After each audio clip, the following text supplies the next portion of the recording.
بسم الله الرحمن الرحيم إن الله وملائكته يصلون على النبي يا أيها الذين آمنوا صلوا عليه وسلموا تسليما صلاة يا رسول الله عليكم سلام يا حبيب الله عليكم صلاة يا رسول الله عليكم سلام يا حبيب الله عليكم هو الحبيب الذي ترجى شفاعته لكل هول من الأهوال مقتحم صلاة يا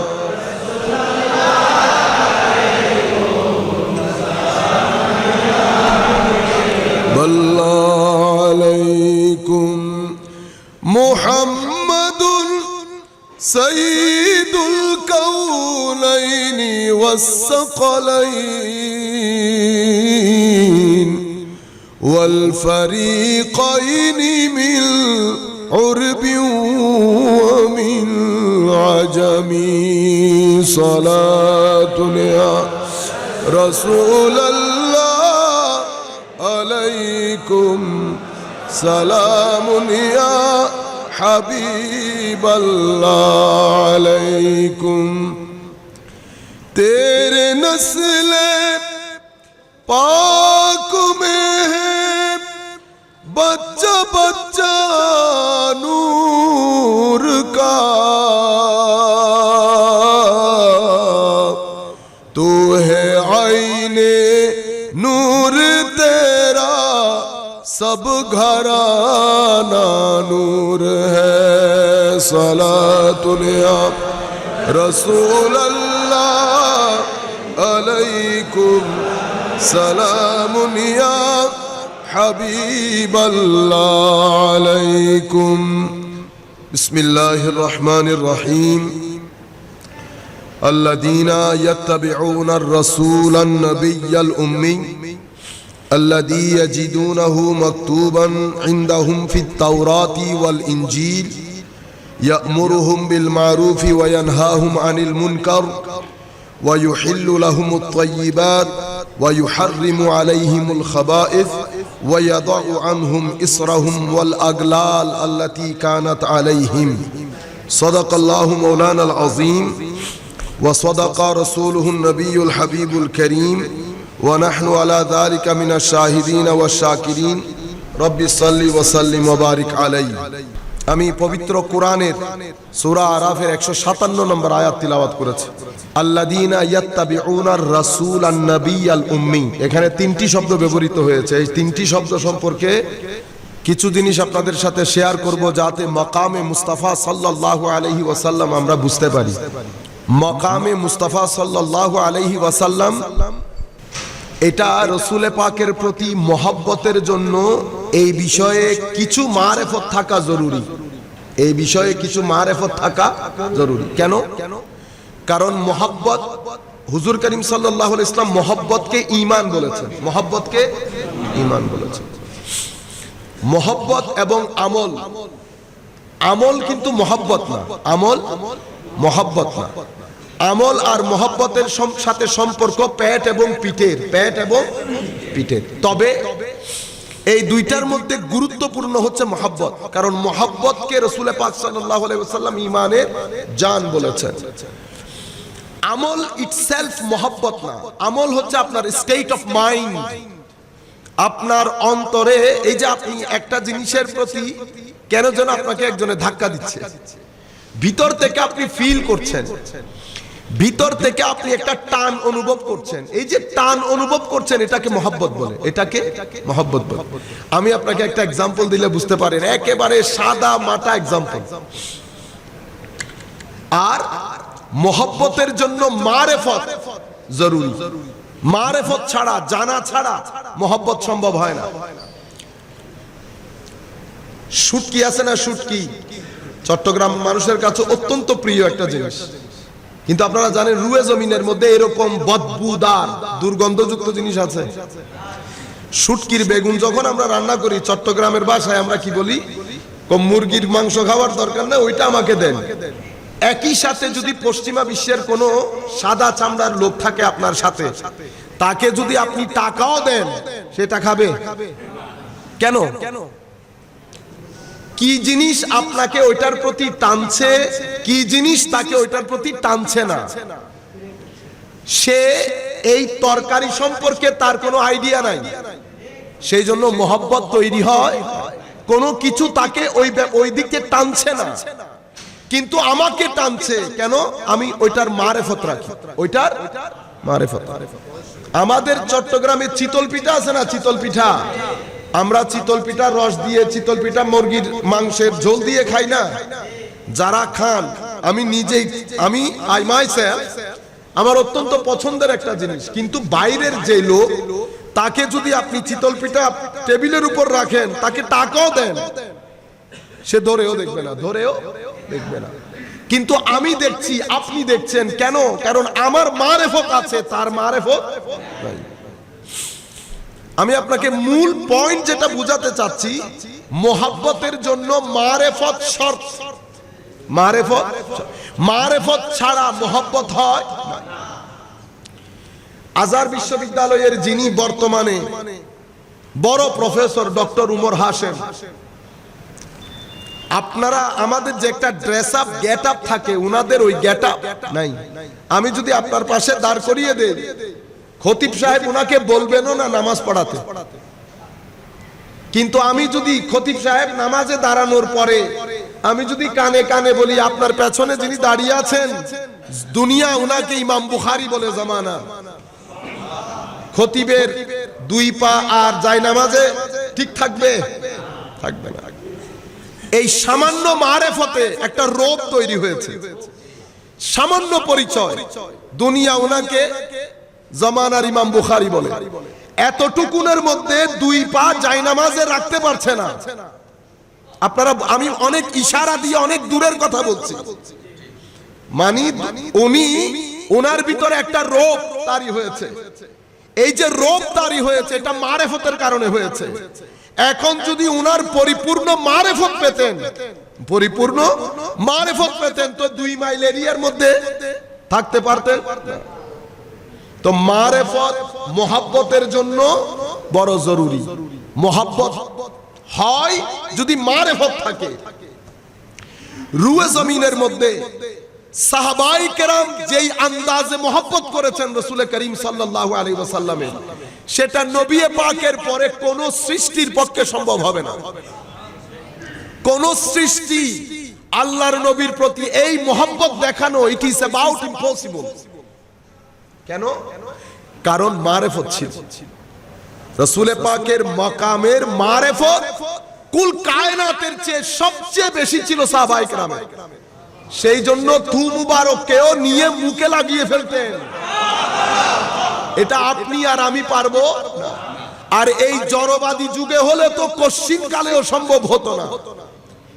কিন্তু এই যে থু মুবারক নিয়ে আমি মাঝে মধ্যে চিন্তা করি, আমি আজকে যে আন্দাজে আপনাদেরকে কথাগুলো বলছি, এটা ইমাম গাজালি উনার ইহইয়ার মধ্যে বলেছে। আমি মাঝে মধ্যে চিন্তা করি, কোরআনে পাকের আয়াত থাকলে বুঝতাম যে আল্লাহ কোরআনের আয়াত নাজিল করেছেন, অথবা হাদিসে পাক থাকলে বুঝতাম হাদিসে পাক ছিল, অথবা তৎকালীন যুগের মক্কার যদি কালচার হতো তো মনে করতাম ওনারা এটা কালচার থেকে নিয়েছেন, যে নেতার থু নিয়ে মুখে আর বুকে লাগানো এটা তৎকালীন যুগের কালচার। কিন্তু হাদিসে পাকের ভাষ্য অনুযায়ী উনি বলছেন ওয়াল্লাহি, আল্লাহর ইজ্জতের কসম, আমি সরকারি কাজে কিসরা কাইসার তথা তৎকালীন সুপার পাওয়ার যারা ছিল তাদের রাজপ্রাসাদে গিয়েছি, কিন্তু এই দৃশ্য, এই scenario I have never experienced in my life. I have visited so many superpowers in my time, but I have never experienced this scenario.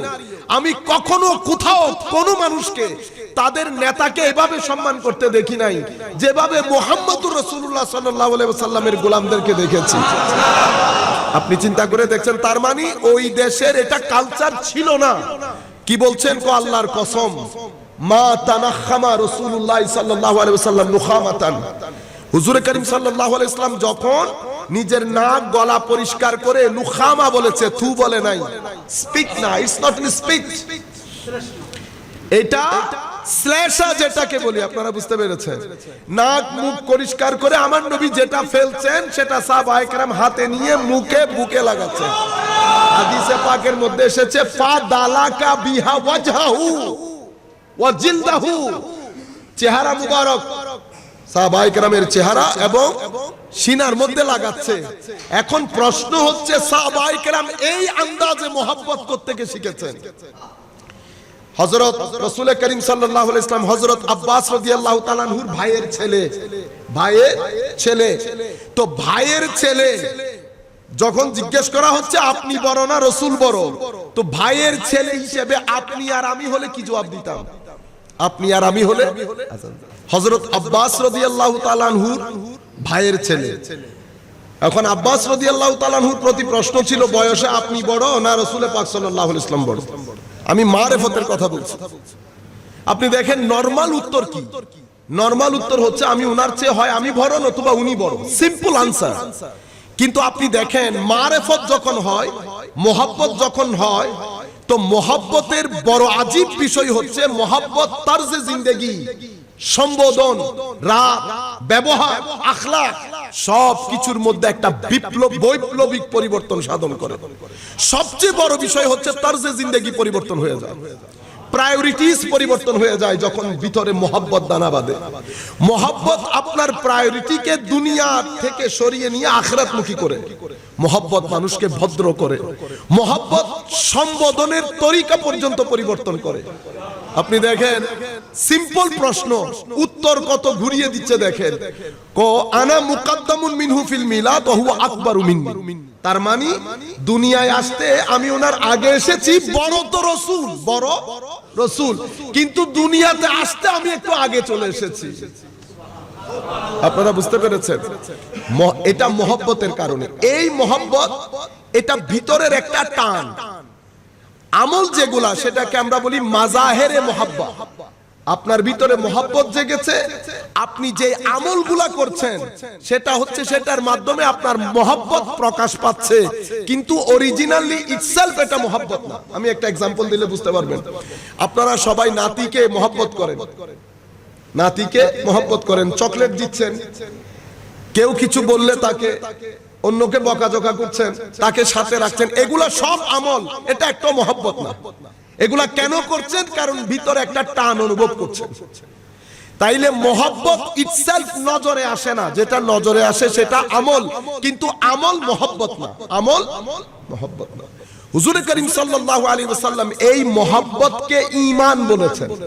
রাসূল পাকের প্রতি সবচেয়ে বেশি মোহাব্বত করাকে ঈমান বলেছেন, এবং বলেছেন তোমাদের মধ্যে কেউ লা ইউমিনু আহাদুকুম, আরেক riwayat-এর মধ্যে লা ইউমিনুর রাজুল, আরেক riwayat-এর মধ্যে লা ইউমিনুল আবদ, অথবা লা ইউমিনু আবদুন, লা ইউমিনু রাজুলুন। কোন ব্যক্তি, আল্লাহর কোন বান্দা, তোমাদের মধ্যে কেউ মুমিন হবে না যতক্ষণ পর্যন্ত তোমরা আমাকে সবচেয়ে বেশি যত জিনিসের প্রতি তোমরা টান অনুভব করো, তোমাদের ছেলে সন্তান, মাল দৌলত, চেয়ার, সব কিছুর চেয়ে টানটা আমার প্রতি বেশি না হবে, তোমরা ঈমানদার হবে না। কেন বলেছেন? হুজুর করিম সাল্লাল্লাহু আলাইহি ইসলামের জামানা থেকে আমাদের এখানে হুজুর করিম সাল্লাল্লাহু আলাইহি ইসলামের জামানা থেকে আইডিওলজি দুইটা, ঈমানের দুইটা স্ট্রাকচার আমাদের পর্যন্ত এসে পৌঁছেছে। একটা সাহাবায়ে কেরাম, সেটা 99.99% মুসলমানের আকীদা, আহলে সুন্নাত ওয়াল জামাত। সাহাবায়ে কেরামের ইশক বড়া আমল, ইশক বড়া আমল, যেটা আমি আপনাদেরকে বললাম। এই যে কিছুক্ষণ আগে যখন হাদিস শরীফগুলো বলছি, আপনার ভিতরে এক ধরনের একটা ফিলিংস হচ্ছে না, ওই ফিলিংস এর নাম সুন্নিয়ত, ওই ফিলিংস এর নাম। এখন আরেকটা আইডিওলজি আছে যেটা খুয়াইসারি, জুল খুয়াইসার আত-তামিমি। সেই ব্যক্তি দুইটা সত্তা, একজন শয়তান আদম আলাইহিস সালামের শানে বেয়াদবি করেছে নবুয়তের শানে, আর একজন জুল খুয়াইসারা আত-তামিমি মুহাম্মদুর রাসূলুল্লাহ সাল্লাল্লাহু আলাইহি ওয়াসাল্লামের শানে বেয়াদবি করেছে। দুই ব্যক্তি, একজন শয়তান আর একজন ইনসান।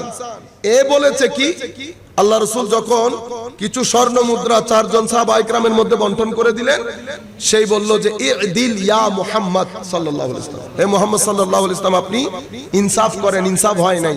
আর আবার বলেছে ইত্তাকিল্লাহ, আল্লাহকে ভয় করুন, আল্লাহকে ভয় করুন। কেন? কারণ তার সেই মাকামে নবুয়ত বুঝতে পারে না। সেই মনে করেছে আমাদের মতো মানুষ আল্লাহ নবী বানিয়ে দিয়েছেন। আপনারা বুঝতে পেরেছেন? এই আইডিওলজিতে আজকে আমরা ভুগছি। এই আইডিওলজি এখন জোয়ারের পানির মতো প্রত্যেক ঘরে ঘরে ঢুকে যাচ্ছে। জোয়ারের পানি বলতে ইউটিউব আছে, আপনাদের Facebook, so many other means of communications, এগুলার মাধ্যমে আপনার ঘরের ভিতর ঢুকে যাচ্ছে। আপনার ঘরের ভিতর আপনার ছেলে সন্তান, কারণ বৃষ্টির পানি। নবী করিম সাল্লাল্লাহু আলাইহি ওয়াসাল্লাম বলেন নাই, আমার হেদায়েত মাসালা মা বাআসানি আল্লাহু বিহি মিনাল হুদা ওয়াল ইলম কামাসালিল গায়স। আল্লাহর নবী বলেছেন, আমাকে আল্লাহ যেই ইলম, হিকমত, হেদায়েত দিয়ে পাঠিয়েছেন সেটা বৃষ্টির পানির মতো। তো বৃষ্টির পানি যখন উপর থেকে পড়ে, সেটা শুধু পুকুরে পড়ে না, নালা নর্দমায়ও পড়ে। বৃষ্টির পানিতে ইটসেলফ কোনো সমস্যা নাই, কিন্তু পানি যখন নালা নর্দমায় পড়ে সেটা আর সুপেয় থাকে না। আপনারা বুঝতে পেরেছেন? তো বৃষ্টির পানি পুকুরে পড়েছে, আপনি ঘরে নিয়েছেন, খাচ্ছেন, তাই বলে কি আপনি নর্দমাটাও খেয়ে ফেলতে পারবেন বৃষ্টির বলে? এখন নর্দমাটা কি আপনি বুঝবেন? আপনি বুঝবেন না, স্পেশালিস্ট আনতে হয়। ল্যাবের লোক এসে ল্যাবরেটরিতে নিয়ে গিয়ে টেস্ট করে যখন দেখে, উনি বলেন যে এই পানি সুপেয় না, বাইরে থেকে কিন্তু পানি নজরে আসছে একেবারে দবদবে সাদা। আপনারা বুঝতে পেরেছেন?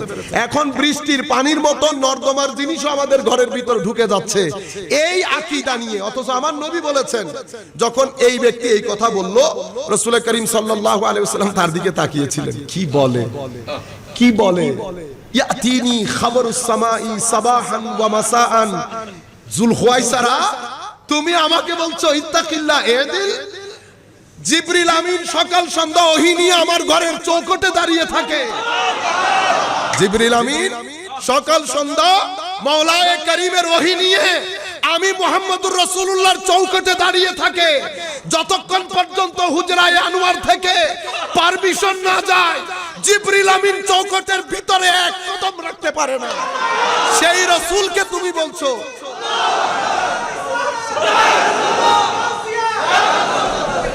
তুমি বলছো আমাকে এদিল? আর যিনি উপরে থাকেন উনি সকাল সন্ধ্যা আমার সাথে কথা বলেন, আমাকে দুনিয়াতে ইনসাফ প্রতিষ্ঠার জন্য পাঠিয়েছেন, আর তুমি আমাকে বলছো ইনসাফ প্রতিষ্ঠা করতে? এটা বলার পরে সে উঠে চলে গেছে। ফারুক আজম বলেছেন, ইয়া রাসূলুল্লাহ আমাকে হুকুম দেন আমি এই খবিসের গর্দান উড়িয়ে দেই। এইরকম বেয়াদবে মুস্তাফা আমার সমাজে থাকার কোনো অধিকার নাই। আমার নবী বলছেন, ফারুক তুমি এখন এই কাজ করলে লোকজন বলাগুলি করবে মুহাম্মদ রাসূলুল্লাহ সাল্লাল্লাহু আলাইহি ওয়াসাল্লাম নিজের সাথীদেরকে মারা শুরু করেছে। ধর্ম দ্বন্দ্বের কথা বলে না। অনেক কিছু হিকমতের কারণে চুপ থাকতে হয়। কেন? কারণ বহির্বিশ্ব যারা আপনার ধর্মের না, তাদের কাছে যেন এমন মেসেজ না যায়, সেই কারণে অনেক সময় হিকমতপূর্ণ থাকতে হয়। কিন্তু আমার নবী মৌলিক মেসেজ দিয়েছেন, তার দিকে ইশারা দিয়ে বলেছেন, এই ব্যক্তির উদর থেকে এমন কিছু লোক বের হবে, তারা ধারাবাহিকভাবে আসবে, তাদের শেষ দল দাজ্জালের সাথে গিয়ে মিশবে। তাদের নামাজ, রোজা, হজ, যাকাত, আমি আমলের কথা বলেছিলাম, তাদের নামাজ সাহাবায়ে কেরামকে বলছে, যাদের দিন জিহাদের ময়দানে অথবা আমার নবীর সাথে রাত মাওলায়ে কারীমের কুদরতের কদমের মাঝখানে কাটতো, সেই সমস্ত সাহাবায়ে কেরামকে বলছেন তোমাদের নামাজ দোয়া পর্যন্ত তাদের দৃষ্টিতে তাদেরটা দেখলে তোমরা তোমাদেরটাকে হালকা মনে করবে, তোমরা মনে করবে তাদের নামাজের তুলনায়, তাদের তিলাওয়াতে কোরআনের তুলনায় তোমাদেরটা কোনো কিছুই না। কিন্তু ঈমান তাদের কণ্ঠের ভিতরে যাবে না, কণ্ঠনালীর ভিতরে ঈমান যাবে না। ভাইরা আমার, ঈমানের জায়গা ব্রেইন না, ঈমানের জায়গা কলব। কারণ ব্রেইন চোখ, নাক, কান, হাত, জিহ্বা দিয়ে যতক্ষণ পর্যন্ত কোন জিনিসকে টেস্ট না করবে অথবা টেস্ট না করবে, ব্রেইন কনভিন্সড হয় না। কিন্তু আমাদের ঈমানের মধ্যে না কোনো কিছু আপনি হাত দিয়ে দেখতে পারবেন, না কোনো চোখ দিয়ে দেখতে পারবেন, না জিহ্বা দিয়ে টেস্ট নিতে পারবেন। কারণ আমাদের ঈমান ইউমিনুনা বিল গায়ব, আমাদের ঈমান সবকিছু আনসিন, কোনো কিছু সিন না। তো এখন আনসিন বিষয়ে ব্রেইন কখনো কনভিন্স হবে না। আনসিন বিষয় সেহেতু ঈমানের স্থান কলবের ভিতর। তো আমার নবী বলেছে ঈমান কণ্ঠনালীর ভিতরে যাবে না, তার মানে হচ্ছে তাদের কাছে ঈমানই থাকবে না, ঈমান শুধু মুখের মধ্যে থাকবে। এরপরে নবী করিম সাল্লাল্লাহু আলাইহি ওয়াসাল্লাম কি বলেছেন? কথা বলবে মধুর চেয়েও মিষ্টি। কথা কিসের চেয়ে? আহলা মিনাস সুকার, মধুর চেয়েও মিষ্টি। কিন্তু অন্তর নেকড়ে বাঘের চেয়েও ভয়ঙ্কর এবং হিংস্র হবে। মানুষকে ঘরে ঢুকে জবাই করে দিতে 3 পয়সার চিন্তা করবে না। আপনারা বুঝতে পেরেছেন? এখন রাসূল করিম সাল্লাল্লাহু আলাইহি ওয়াসাল্লাম একটা যুলখুয়াইসারি আইডিওলজি, হযরত আলী রাদিয়াল্লাহু তাআলা আনহু বলছেন সায়াখরুজু কওমুন ফি আখিরিজ জামান, আখিরি জামানায় একটা কওম উদ্ভব হবে, একই কথা, কম বয়সের হবে, ব্রেইন ওয়াশড হবে, ঈমান কন্ট্রোনালির ভিতরে যাবে না, একই কথা। তাহলে একটা যুলখুয়াইসারার কথা, আরেকটা সাহাবায়ে কেরামের কথা। সাহাবায়ে কেরাম আল্লাহু, আপনি দেখেন কি আদব। হজের মধ্যে আমার নবী মক্কা শরীফে বসা, বিদায় হজ্জের ভাষণ, তো হুজুর কারীম সাল্লাল্লাহু আলাইহি ওয়াসাল্লাম বলছেন হে আমার সাহাবায়ে কেরাম, এটা কোন মাস? আমরা হলে কি বলতাম? ইয়া রাসূলুল্লাহ, আমরা জিলহজ, এটা জিলহজ মাস বলতাম না? এত সংখ্যক সাহাবী, আমি বলেছি না মারেফত ছিল।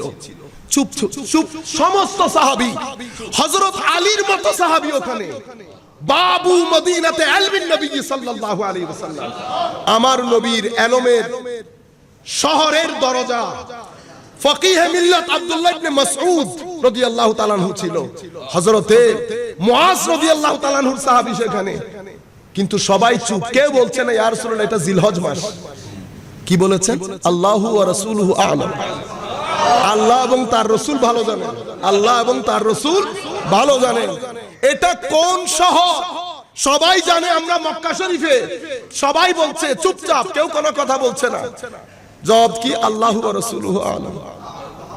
এই যে আদব, এটার নাম সুন্নিয়ত, এটার নাম সুন্নিয়ত। তবে আমার আহলে সুন্নাত ওয়াল জামাতের, আহলে সুন্নাত ওয়াল জামাত শুধু এই দেশে না, কুল কায়নাতের মধ্যে আকীদার পরিচিতি মেইন স্ট্রিম মুসলমানের আহলে সুন্নাত ওয়াল জামাত, আহলে সুন্নাত ওয়াল জামাত। কিন্তু আহলে সুন্নাত ওয়াল জামাতের প্রতি আমার যুবকদের প্রতি বিশেষ অনুরোধ, আশকে রাসূল আমি আপনাদেরকে বলেছি একটা বিপ্লবের নাম, এটা আপনার তারজে জিন্দেগি পরিবর্তন করে দেবে। আপনার উঠা বসা, চাল চলন, আখলাক, ব্যবহার, ইবাদত, রিয়াজত সব কিছুর মধ্যে আমূল পরিবর্তন সাধন করে, তাওয়াক্কুলে ইলাহি দান করে। খবরদার নওজোয়ান নসল, আমাদের মাদ্রাসা পড়ুয়া বিশেষ করে, খবরদার মাল ও দৌলত কোন ব্যক্তির পকেটে থাকে না। জিন্দেগিতে আজ থেকে আপনারা ওয়াদা করে নেবেন, মাল ও দৌলত মাওলাই করিমের কাছে চাইবেন, তো মাওলাই করিমের কাছে, কোন ব্যক্তির কাছে, কারো কাছে কোনো কিছু কখনো লোভ করবেন না। কারণ আমার নবী বলছেন, যখন জিজ্ঞেস করা হয়েছে ইয়া রাসূলুল্লাহ একটা আমল বলে দেন, আমি করলে আল্লাহ ভালোবাসবেন, বান্দাও ভালোবাসবেন, আমার নবী বলেছেন ইজহাদ ফিদ দুনিয়া ইউহিব্বুকাল্লাহ।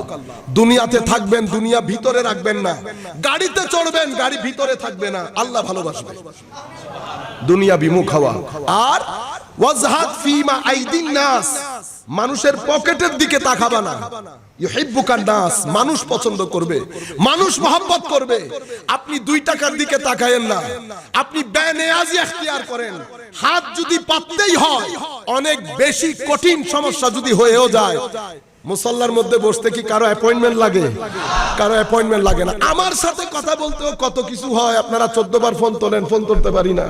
কিন্তু মাওলার জাত কি আজীব জাত, কি রহমান, কি আজিম।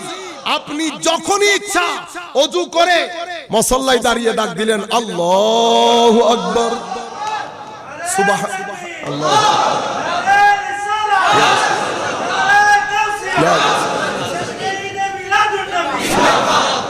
আমার দিকে, আমার কাছে চাইলে আমার চেহারা পরিবর্তন হয়ে যায়, আমার অ্যাড্রেস পরিবর্তন হয়ে যায়।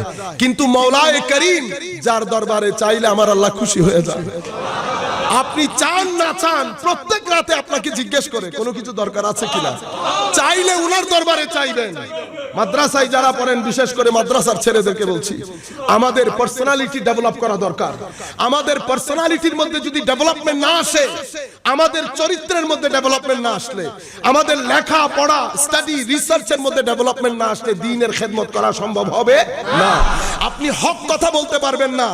যত বড় মানুষ হোক, চোখে চোখ রেখে যদি হকের কথা বলতে হয়, বেনিয়াজ হতে হবে। চোখে চোখ রেখে যদি হকের কথা বলতে চান, জায়নামাজে সিজদা দিতে হবে, রাতে আল্লাহকে ডাকতে হবে। মাওলায়ে করিম যদি রাতে রাজি হয়ে যান, তো আপনি কোন জায়গায় বসে আছেন, কোন রুয়ে জমিনের মধ্যে আছেন, কোন নেতা মন্ত্রী আপনার সামনে বসে আছে, আল্লাহর ইজ্জতের কসম সবাইকে পিঁপড়ার মতো মনে হবে, সবাইকে পিঁপড়ার মতো মনে হবে। রুয়ে জমিনের সুফিয়ায়ে কেরামের ইতিহাস পড়েন, বড় বড় রাজা বাদশারা বারান্দায় এসে বসে থাকতো, বারান্দায় এসে বসে থাকতো। কোন সুফি, কোন উলামায়ে রাব্বানি কখনো কোন বড় লোকের কাছে যায় নাই। আজকের দিনও 1 সপ্তাহ ট্রাই দিয়ে দেখেন, 1 সপ্তাহ রাতের সিজদা দিয়ে দেখেন, আল্লাহকে বলেন, মাওলা হাত যদি পাততেই হয় তোমার দরবারে পাতবো, খবরদার মাওলা আমি যেন কোনো ভাবেই তোমার কোন বান্দার কাছে গিয়ে হাত না পাতি। আমার আল্লাহ কখনো আপনার হাত মানুষের কাছে দিয়ে পাতাবে না। আমরা ওই সম্পর্কগুলা কেটে দিয়েছি, সম্পর্কগুলা কেটে দিয়েছি। জায়নামাজের সাথে, সিজদার সাথে, মাওলায়ে করিমের সাথে সম্পর্ক কেটে দিয়েছি। সেই কারণে আমাদের এই দশা। আমরা যদি আবার সেই সম্পর্ক পুনরুদ্ধার করি, তো আমাদের অবস্থাও সেই রকম হবে। আমরা একেবারে অনেক মহান হতে না পারলেও যতটুকুন আপনার দরকার, যতটুকুন আপনার দরকার, আপনি দুনিয়া থেকে চলে যেতে পারবেন কোনো কারো সাহায্য সহযোগিতা ছাড়া। সম্মানিত উপস্থিতি, মানুষ আপনার পেছনে দৌড়াবে, আপনাকে চাইতে হবে না। আমাকে অত টাকা না দিলে আমি যাব না, বলার দরকার নাই, বলার দরকার নাই। মাওলায়ে করিম আছেন, ওয়া আলাল্লাহি ফালিয়াতাওয়াক্কালিল মুমিনুন। আল্লাহর উপরই মুমিনের তাওয়াক্কুল হবে, আল্লাহর উপরই মুমিনের তাওয়াক্কুল হবে। আমি আপনাদেরকে বলতে যেটা চেয়েছিলাম, মারিফত শর্ত। হুজুরে করিম সাল্লাল্লাহু আলাইহি ওয়াসাল্লাম 2টি চ্যানেল দেখিয়েছেন, একটা সাহাবায়ে কেরামের চ্যানেল।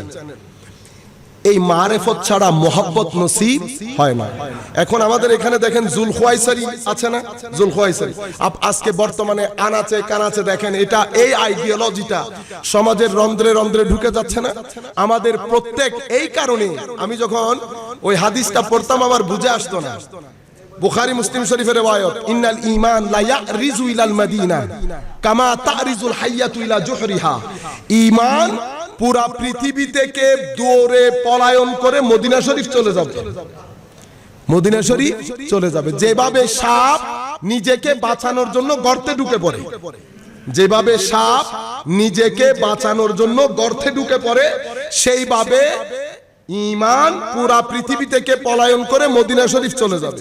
এখন প্রশ্ন হয় না, মাদ্রাসা থাকবে, মসজিদ থাকবে, আলেম থাকবে, টুপি থাকবে, দাড়ি থাকবে, বড় বড় কিতাবের লাইব্রেরি থাকবে, সমস্ত কিছু থাকবে, ঈমান থাকবে না? আজীব বিষয় না? এখন বুঝছেন ঈমান কেন থাকবে না? কারণ আপনি যখন জুলখওয়াইসারার আইডিওলজি গ্রহণ করবেন, তো নাম মাত্র মুসলমান থাকবে। আবু বকর, উমর, উসমান ও আলীর ঈমান যদি না থাকে, আমার নবী সেটাকে ঈমান বলে না। 47টি মুসলমানের দেশে ইসলামের জায়গা, ইমানের জায়গা হবে না। ইমান চলে যাচ্ছে মদিনা শরীফে, ইমান মদিনা শরীফে চলে যাচ্ছে। আমরা কি করি? উমরা করার সময় মক্কা শরীফ হয়ে চলে আসি। মদিনা শরীফ নাকি উমরার পার্ট। আপনি জানেন এই সংখ্যাটা কি পরিমাণ বেড়ে যাচ্ছে এখন?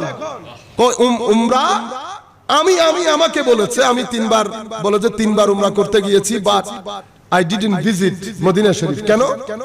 It's not part of Umrah. It's not part of Umrah. আমাদের দেশে ইংল্যান্ডে part of Umrah. আমার স্পিচলেস হয়ে যায় না মানুষ, স্পিচলেস। যুলখুয়াইসার আত-তামিমি রাসূল পাক সাল্লাল্লাহু আলাইহি ওয়াসাল্লামের ওই কথা যেন আমার কানে বাজতেছিল যে এদের উদর থেকে এমন এমন লোকের উদ্ভব হবে, তাদের নামাজ দোয়া থাকবে, ঈমান থাকবে। তখন আমি তাকে বলেছিলাম যে হাই খোদা, মদিনা শরীফ উমরার পার্ট হবে কেন? উমরা কি তুমি যে করেছো সাফা মারওয়ার মধ্যে দৌড়াইছো, what it is apart from commemoration? এটা তুমি একটা স্মরণ করলা। কাকে? আল্লাহর এক নবী মা জান ওনার পানির জন্য ইদার উদার দৌড়াদৌড়ি করেছে, আপনি গিয়ে সেখানে দৌড়াদৌড়ি করেছেন, কমেমোরেট করেছেন। তো মদিনা শরীফ এটা উমরার পার্ট হবে কেন? মদিনা শরীফ তো ঈমানের পার্ট, উমরার পার্ট হবে কেন? তো কিভাবে ঈমানের পার্ট? এখন ঈমান চলে যাচ্ছে কোথায়? মদিনা শরীফে। ঈমান মদিনা শরীফে চলে যাচ্ছে। তখন আমার বুঝে এসেছে যে কেন ঈমান মদিনা শরীফে চলে যাবে। মুসলমানের দেশ আছে, মসজিদ, মাদ্রাসা সবকিছু আছে, কিন্তু ঈমানের জায়গা হচ্ছে না। আমার ভাইরা, এটা একটা আমি আপনাকে ওয়েকিং কল দিচ্ছি, আপনারা এগুলা বাসায় গিয়ে চিন্তা করে দেখবেন ঈমান মদিনা শরীফ কেন চলে যাচ্ছে। অথচ আপনি বলছেন আমার বাপ দাদারা কোনো কিছু জানতেন না, আমরা জানি। এখন আমরা গুগল পড়ছি, সবকিছু অ্যাভেইলেবল। আপনি জানেন রাসূল পাক সাল্লাল্লাহু আলাইহি ওয়াসাল্লাম কি বলেছেন? আমার নবী বলেছেন ঈমান মদিনা শরীফ যাবে, ইলম উঠে যাবে। কি উঠে যাবে? ইলম উঠে যাবে। তো ইলম কিভাবে উঠে যাবে? আমার নবী বলছেন ইলম এভাবে উঠে যাবে, আল্লাহ রাব্বুল আলামিন বড় বড় আলেমদেরকে ইন্তেকাল দিয়ে জমিন থেকে ইলম উঠে নিন। বড় বড় আলেমদের ইন্তেকালে জমিন থেকে ইলম উঠে যাবে। শেষ পর্যন্ত জমিনে কোনো আলেম থাকবে না। মানুষ জাহেলদেরকে আলেম মনে করবে, যেভাবে এখন মানুষ আমাদেরকে আলেম মনে করে না। আমাদেরকে রং ডং দেখে কি মনে করে? বড় আলেম। কিন্তু ইলমের আইন পর্যন্ত যে আমাদের পকেটে নাই মানুষ জানে। যাদের কাছে ইলম ছিল কবরে শুয়ে গেছে, যাদের কাছে ইলম ছিল মাজারাতে শুয়ে আছে। আপনারা মনে করছেন একজন ছোটখাটো শরীরের ছোটখাটো সিনা কবরস্থ করেছেন, সিনা ছোট, কিন্তু এই ধরনের ছোট সিনার লোককে কবরস্থ করা মানে পুরো প্রশান্ত মহাসাগরকে কবরস্থ করে দেওয়া। এগুলা সিনা ছোট হলেও এগুলা এক একজন ইলমের দিক থেকে প্রশান্ত মহাসাগরের মতো হয়। সিনা ছোট হলেও আমার নবী বলছেন ইলম উঠে গিয়ে পরে জমানার সময়ের মধ্যে শুধু জাহেল থাকবে। মানুষ জাহেলদেরকে প্রশ্ন করবে, তারা না জেনে উত্তর দেবে, নিজেও পথভ্রষ্ট হবে, মানুষকেও পথভ্রষ্ট করবে। তাইলে আপনি দেখেন ইয়া রাসূলুল্লাহ ইলম উঠে যাবে, এটা কি কথা? বুখারী শরীফ কি উঠে যাবে? মুসলিম উঠে যাবে? বড় বড় লাইব্রেরি উঠে যাবে? কারো লাইব্রেরিতে 1000 কিলো কিতাব, কারো কাছে 5 লক্ষ কিলো কিতাব, সব কি উঠে যাবে? কোরআনে পাক কি উঠে যাবে? কোনো কিছুই উঠবে না। সার্চ ইঞ্জিন যেগুলা দিয়ে আমরা সার্চ করি, গুগল বা অন্য কোনো সার্চ ইঞ্জিন, এগুলা কি থাকবে না? সব থাকবে, ইলম থাকবে না। ইলম থাকবে না। ভাইরা আমার, কিতাবের মধ্যে কিছু লাইন থাকে, এগুলাকে ইলম বলে না। আমি যখন এই জিনিসগুলা পড়ি আমার ব্রেইনে বাড়ি খায়। ব্রেইনে বাড়ি খাওয়ার পরে এই চ্যানেল দিয়ে যখন কলবের বর্তনে যায় সেখানে একটা নূর জ্বলে ওঠে। এই নূরটাকে ইলম বলা হয়।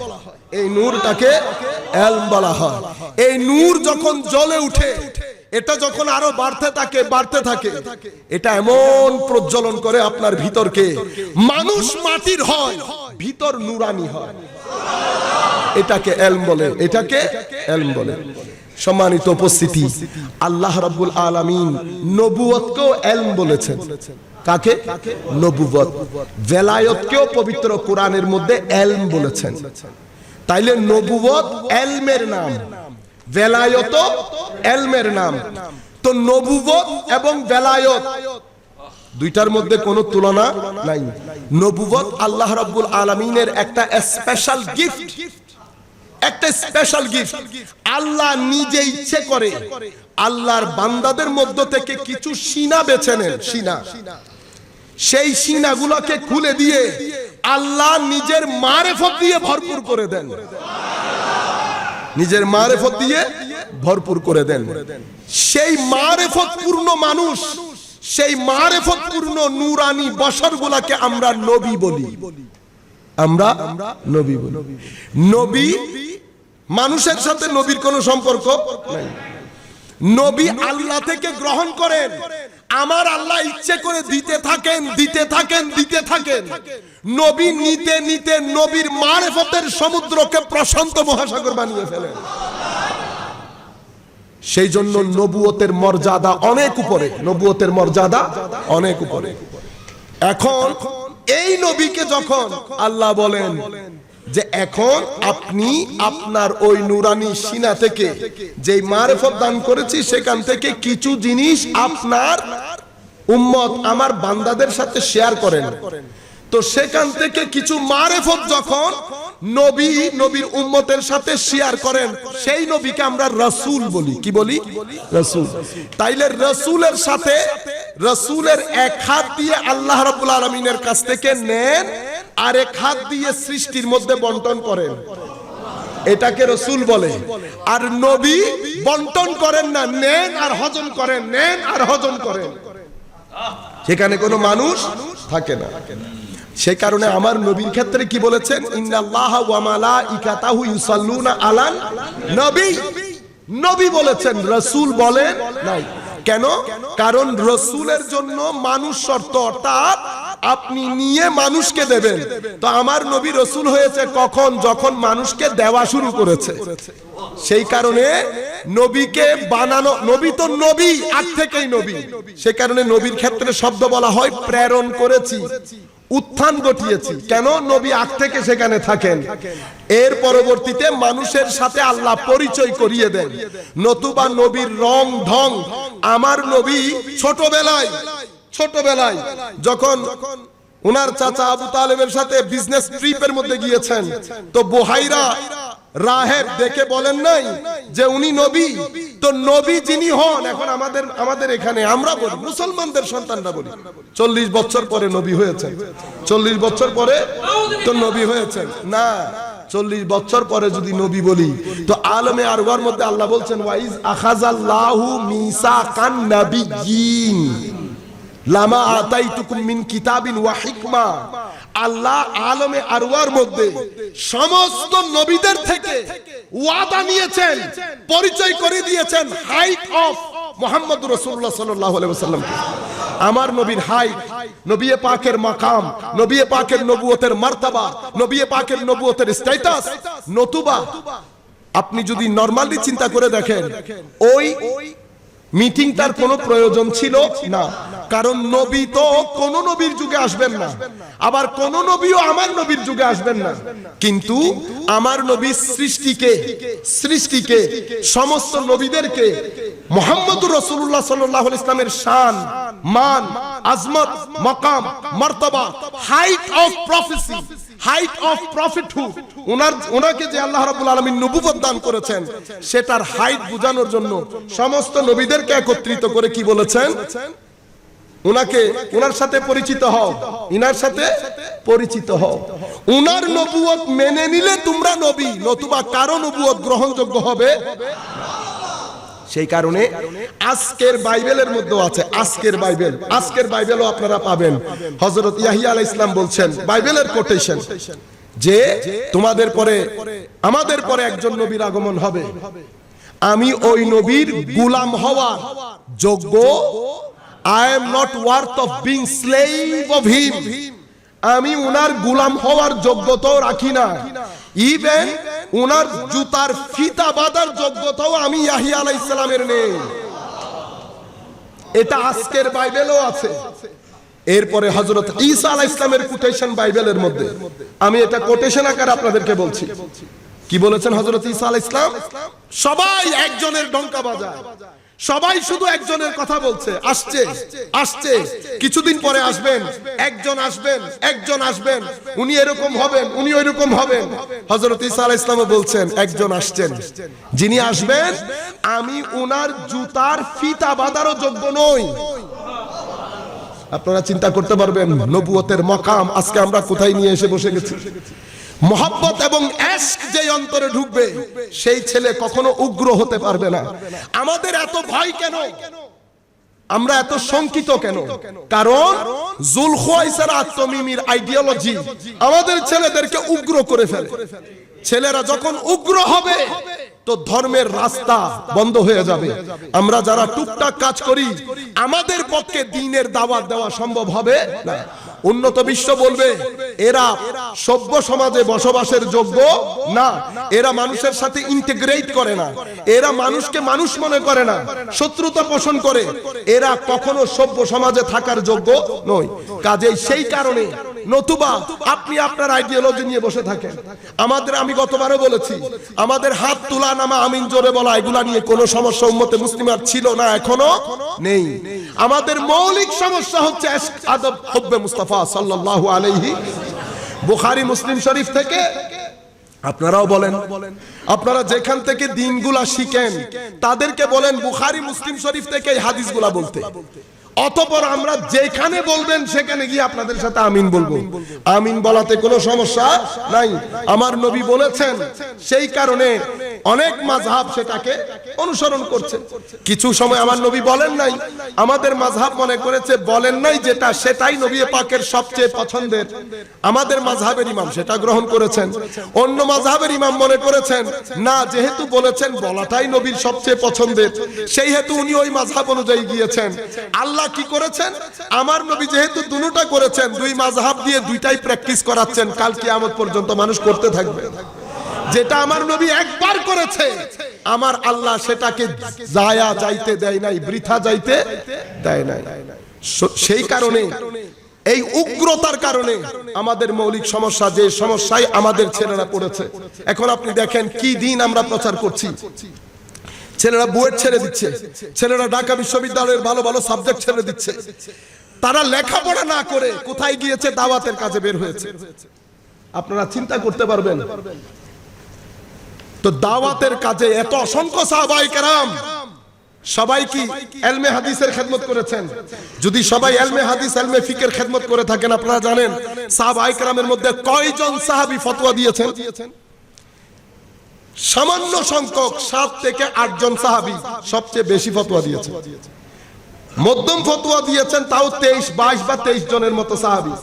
আর একেবারে কম ফতোয়া দিয়েছেন তাও আর সকল সাহাবী মিলে 123 জনের বেশি নয়।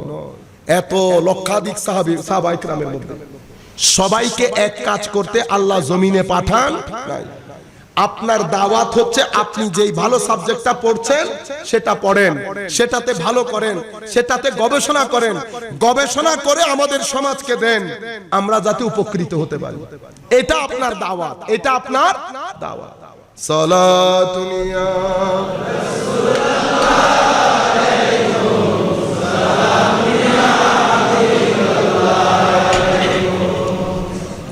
नमीदानम छे मंजिल बूद शब जाए के मन बूदम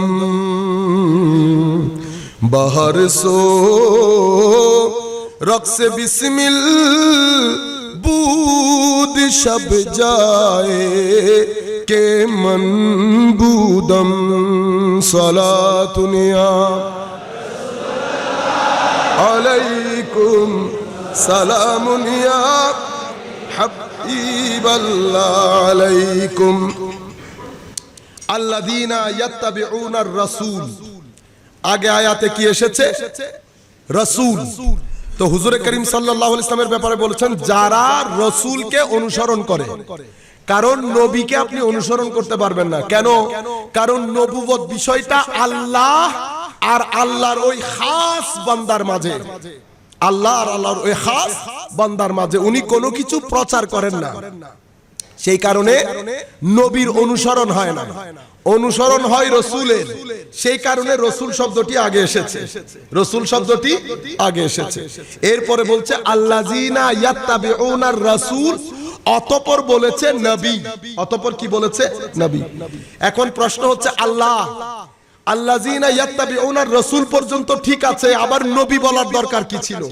কারণ যিনি রসুল তিনি অবশ্যই নবী। প্রত্যেক নবী রসুল হওয়াটা শর্ত না, প্রত্যেক নবী রসুল হওয়াটা শর্ত না, কিন্তু প্রত্যেক রসুল নবী হওয়াটা শর্ত। তো যেহেতু রসুল বলেছে তো নবী তো অলরেডি বলা হয়ে গেছে, কিন্তু আল্লাহ আবার নবী শব্দটি এনেছেন। এখন নবী কি? এখানে সময় যেহেতু অতি সংক্ষিপ্ত, নবী শব্দটি সাধারণভাবে আল ইলাম, নবী শব্দের অর্থ আল ইলাম, মানে মানুষকে শিক্ষিত করা। যিনি মানুষকে শিক্ষিত করেন উনাকে কি বলে? নবী। আর নবী শব্দটি মাদ্রাসার ছাত্রদের জন্য, মাদ্রাসার ছাত্রদের জন্য ফাইলুনের ওজনে ইসমে মাফউল। তাহলে নবী মানে হচ্ছে মুনাব্বা, তো মুনাব্বা মানে হচ্ছে মুআল্লাম। মুআল্লাম মানে নবী মানে যিনি ডিভাইনলি এডুকেটেড, যাকে আল্লাহ রাব্বুল আলামিন ঐশীভাবে ইলম ও হিকমতের চশমা চেরাগ বানিয়ে দিয়েছেন, উনাকে নবী বলা হয়। উনি কোনো কিছু অর্জন করেন নাই, মওলায়ে করিম নিজের ইচ্ছায়, মওলায়ে করিম নিজের ইচ্ছায় সিনা খুলে ইলম ও হিকমত দিয়ে ভরপুর করে দিয়েছেন। যিনি নবী হন উনি আল্লাহর চরিত্রে চরিত্রবান হন, আল্লাহর রঙে রঙিন হন, আল্লাহর রঙে রঙিন হন। সম্মানিত উপস্থিতি, নবী করিম সাল্লাল্লাহু আলাইহি ইসলামের দুটি জিনিসকে কোরআনে পাকের মধ্যে আল্লাহ আজিম বলেছেন। কি বলেছেন? আজিম। আজিম মানে হচ্ছে গ্রেট, মহান। তো নবী পাকের দুটি জিনিসকে আল্লাহ কোরআনে পাকের মধ্যে গ্রেট বলেছেন। আল্লাহ ইচ্ছে করলে গ্রেট না বললেও পারতেন, যেহেতু আল্লাহ হিমসেলফ দি গ্রেটেস্ট, তো উনি যেহেতু দি গ্রেটেস্ট, তো উনার গ্রেট বলার কোনো দরকার নাই। আল্লাহর সব কাজই গ্রেট, কিন্তু নবী পাকের ক্ষেত্রে দুটি জিনিসকে আল্লাহ আজিম বলেছেন। একটা আমার নবীর চরিত্র, ওয়া ইন্নাকা লা আলা খুলুকিন আযীম, নবী পাকের চরিত্র। কেন? কারণ নবী পাকের চরিত্রকে যখন জিজ্ঞেস করা হয়েছে চরিত্র কি, হযরত আয়েশা সিদ্দিকা বলেছেন নবী পাকের চরিত্র হচ্ছে কুরআন। নবী পাকের চরিত্র কোরআন। কিছু কথা আলেমদের, আলেমানা মজলিস হলে বলতে সুবিধা, তো হায় হায় হায় মাদ্রাসার ছাত্ররা যেহেতু আছে দুই তিনজন দেখছি, আমি ওনাদের জন্য কিছু কথা বলে ফেলি। তো নবী পাকের চরিত্র কুরআন। কোরআনকে যদি জিজ্ঞেস করেন কোরআন কি, কোরআন বলছে আমি কালামে ইলাহি। তো কালামে ইলাহি এটা সিফাতে ইলাহি। কালাম কি? আল্লাহর সিফাত না? মাদ্রাসার ছাত্রদের জন্য কালাম আল্লাহর সিফাত, মানে কোরআনে পাক আল্লাহর বাক্য, আল্লাহর কথা। তো কথা বক্তার গুণ হয়, কথা বক্তার গুণ হয়, সিফাত হয়, অ্যাট্রিবিউট হয়। তো এখন কালাম কোরআনে পাক যদি আল্লাহর সিফাত হয়, কোরআনে পাক আল্লাহর সিফাত মানে আল্লাহর গুণ, তো কোরআন যদি আল্লাহর সিফাত হয়, সেই কোরআন যদি আমার নবীর আখলাক হয়, তো আমার নবীর যেটা চরিত্র সেটা আল্লাহর সিফাত হলো না? আমার নবীর যেটা চরিত্র সেটা আল্লাহ রাব্বুল আলামিনের সিফাত হয়েছে। সেই কারণে আমার নবী বলেছেন তাখাল্লাকু বিআখলাকিল্লাহ, তোমরা আল্লাহর চরিত্রে চরিত্রবান হও। তো ইয়া রাসূলুল্লাহ, আল্লাহ তো দেখি নাই, আল্লাহর চরিত্রে কেমনে চরিত্রবান হব? তো নবী বলছেন আমার চরিত্রে চরিত্রবান হও, আল্লাহর চরিত্রে চরিত্রবান হও।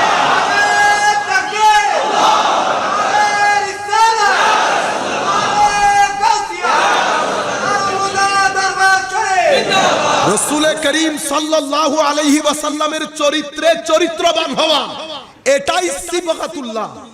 সিবগাতুল্লাহ মান আহসানু মিনাল্লাহি সিবগা। কেউ যদি আল্লাহর রঙে রঙিন হতে চায়, আমার নবীর উঠা বসা, কথা বলা, কারো সাথে ওয়াদা করা, কারো আমানতদারি রক্ষা করা, আত্মীয়তা করা, সংসার করা, সবকিছু কোরআন, সবকিছু কোরআন। সেই কোরআন আল্লাহর কালাম, কালাম আল্লাহর সিফত। অতএব কোরআন এবং আখলাক আমার নবীর সিফত, আমার নবী সিফত। নবুয়ত এত ছোট না। নবুয়তকে ছোট মনে করে শয়তান তাওহীদের ক্ষেত্রে আমার সাথে কমনালিটি ছিল শয়তানের। তাওহীদের ক্ষেত্রে তাওহীদ সে যেমন বুঝেছে, মুসলমানরাও বুঝে তাওহীদ একই জিনিস। আমাদের এখানে ডিসাইসিভ ফ্যাক্টর, ডিফারেন্সিয়েটিং ফ্যাক্টর হচ্ছে রিসালাত, মাকামে রিসালাত। আমাদের এখানে যেহেতু জড়বাদিতার সময়, সেই হেতু আমরা এটাকে ছোটখাটো মনে করি। যারা ছোটখাটো মনে করে, তাহলে আজকে থেকে আপনারা বলবেন, আপনারা খুব খুশি হয়ে যান না যখন মা বাবার সম্মানের কথা বলি সন্তানদেরকে? আজকে থেকে আপনারা খুশি হতে পারবেন না। কেন? আপনি মা বাবা তো কি হয়েছে? আপনি মা বাবার কারণে সন্তান দুনিয়াতে এসেছে, দ্যাটস ইট। আমি কিছু জিনিস বলতে পারছি না, আমার এখানে অনেক ছোট ভাই আছে, আপনারা বুঝে নেন। সন্তান যদি আপনাকে দাবি করে আপনি আমার সম্মান পাওয়ার কেন যোগ্য, কেন সম্মান দেব আপনাকে? আপনি চেয়েছেন, আমি এসেছি, আপনারা বুঝতে পারছেন তো? তো সবকিছুকে আমরা এই আন্দাজে এক্সপ্লেইন করব। যদি এরকম করি সমাজের মধ্যে মনুষ্যত্ব থাকবে। আমরা এখন এই কাজটাই করছি। মা বাবার সাথে বেয়াদবি করলে বিয়াদব হয়, শানের রিসালাতে বেয়াদবি করলে কাফের হয়। আপনারা বুঝতে পেরেছেন? এত ছোট না নবুয়ত, এত ছোট জিনিস না। এরপরে তাহলে নবীকে কি বলা হয়? মুআল্লাম, মুআল্লাম, ডিভাইনলি এডুকেটেড। তো আমার নবীর দুটি জিনিসকে আল্লাহ আজিম বলেছেন, একটা বলেছি, আরেকটা কোনটা? সেটা আমার নবীর ইলম। নবী পাকের জ্ঞানকে আল্লাহ রাব্বুল আলামিন কি বলেছেন? আজিম। এখন ঢাকা বিশ্ববিদ্যালয়ের ভাইস চ্যান্সেলর যদি আমাকে আমার বক্তব্য শুনে বলে গায়ে হাত দিয়ে, বাবা গ্রেট, আপনারা কি বলবেন?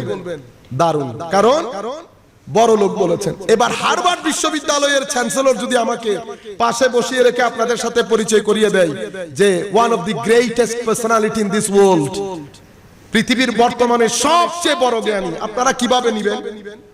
আপনারা বুঝতে পারছেন হাইটটা? এখন নবী বলছেন, আমার নবী বলেছেন, নবী বলেছেন, নবীর আল্লাহ বলছেন আমার নবীর জ্ঞান আজিম,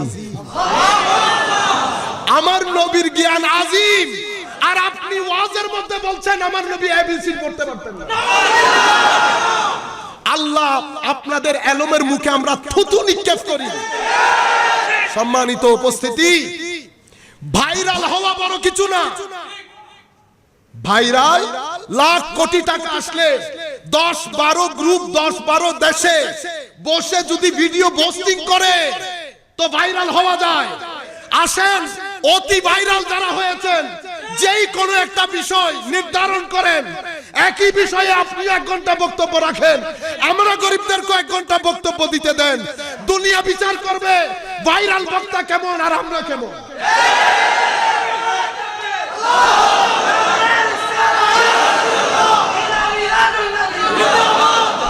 পুরা দুনিয়াতে একটা ধোঁকা হয়েছে, ধোঁকা। সাধারণ মানুষদেরকে বলবো, ভাইরাল এটা অনেক সাধারণ একটা জিনিস। আজকে আমাদের সমাজের মধ্যে যারা ভাইরাল, আমাদের বক্তব্য আপনারা শুনছেন না? আমাদের কাছে আমাদের উস্তাদদের চুল পরিমাণ কি জ্ঞান আছে? তো এখন আপনারা আমাদেরকে তুলতে তুলতে আকাশে তুলেছেন না। অথচ মুহাদ্দিস সুলাইমান আনসারী, মুফতি ওসিউর রহমান, কাজী আব্দুল ওয়াজেদ, আল্লামা আশরাফুজ্জামান আল কাদরি, এই সমস্ত উলামায়ে কেরামের তুলনায় আমরা তাদের স্যান্ডেলের সমপরিমাণ। কিন্তু আমাদেরকে এখন 20,000, 1 লাখ, 50,000 দিয়ে আনছেন না। তাদেরকে তো মুনাজাতের জন্য আপনারা ডাকছেন না। ভাইরাল হওয়া আর ইলম, তাকওয়া, পরহেজগারি এক জিনিস নয়, এক জিনিস নয়। আপনাদের বক্তব্য আমরা শুনেছি, ভাইরালের বক্তব্য, ইলমি কথা বলেন। যখন অতিমাত্রায় ভাইরাল, আমাদের উচিত হবে রাত দিন লাইব্রেরিতে বসে থাকা। যখন বক্তব্যের মজলিসে আসবো তো দুনিয়ার রাত এক করে দেব। এখন আমাদের ভাইরাল, সব ভাইরাল, লাখ কোটি মানুষ পেছনে পেছনে ঘুরছে। সেই জন্য আমার এক ভাই বলেছে, উনি কি অমুক কি আপনার চেয়ে কম জেনেছেন? না আলিল্লাহ, আমরা কখনো বলেছি আমরা জানি? আমরা যদি জানতাম আমরা তো অনেক বড় মকামে থাকতাম। জানা জানি ব্যাপার না। শেষ পর্যন্ত বলেছে আচ্ছা একটা কাজ করি, একটা বক্তব্য নির্ধারণ করেন, 1 ঘন্টা আমরা বলবো, 1 ঘন্টা ভাইরাল বলবে। তো ঠিক আছে, পরে জমানা নির্ধারণ করবে, জমানা নির্ধারণ করবে। এটা একটা ঢং, শুধুমাত্র খারিজি আইডিওলজি সমাজে প্রচার করার জন্য, শুধুমাত্র খারিজি আইডিওলজি সমাজে প্রচার করার জন্য। সেই কারণে আমার নবী বলেছেন ইন্নাল ঈমান লা ইয়ারিজু ইলাল মাদিনা, আপনি মদিনা থেকে কেটে দিচ্ছেন, ঈমানও মদিনা শরীফ চলে গেছে। সম্মানিত উপস্থিতি, আমার নবীর ইলমকে খুদ আল্লাহ বলছেন আজিম, ওয়া আল্লামাকা মা লাম তাকুন তা'লাম ওয়া কানা ফাদলুল্লাহি আলাইকা আযীমা। ওয়া আল্লামাকা, আল্লাহ রাব্বুল আলামিন আপনাকে শিখিয়েছেন, মা লাম তাকুন তা'লাম, যা আপনি জানতেন না। তাইলে কয়টা হয়েছে? যা আপনি জানতেন না তা আপনাকে জানানো হয়েছে। এখানে তাওহীদ এবং নবুয়ত ও রিসালাতের মধ্যে পার্থক্য হয়। তাওহীদ আল্লাহর জাত, আল্লাহর জাতের মধ্যে একটা সেকেন্ড সময় অতিবাহিত হয় নাই যখন আমার আল্লাহ কোনো কিছু জানতেন না। কেউ যদি এটা মনে করে যে 2-3 সেকেন্ড ছিল আল্লাহ কোনো কিছু জানতেন না, বললেই ঈমান থেকে খারিজ হয়ে যাবে। আপনারা বুঝতে পেরেছেন? শুধুমাত্র আল্লাহর জাত ছিলেন, আছেন, থাকবেন, সব সময় জানেন। আল্লাহর ইলম থেকে কোনো কিছুই বাদ নাই।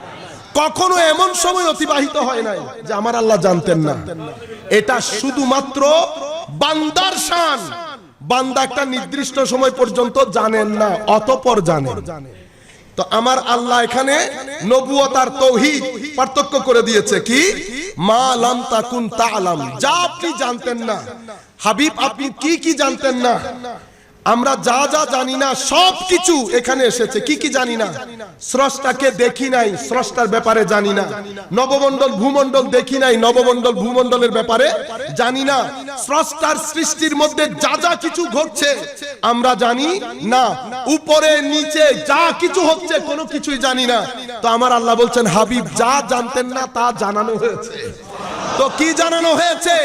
আপনি কিতাব, আল্লাহ, আরশ, কুরসি, লৌহ কলম, নবমণ্ডল ভূমণ্ডল, মা কান ওয়া মা ইয়াকুন, যেটা ছিল না, যেটা হবে, যেটা হচ্ছে, কিয়ামত, কিয়ামতের ঘটনা, অতঃপর পরবর্তী যুগ, সমস্ত কিছু যা কিছু আপনি জানতেন না আমি আপনাকে জানিয়ে দিলাম।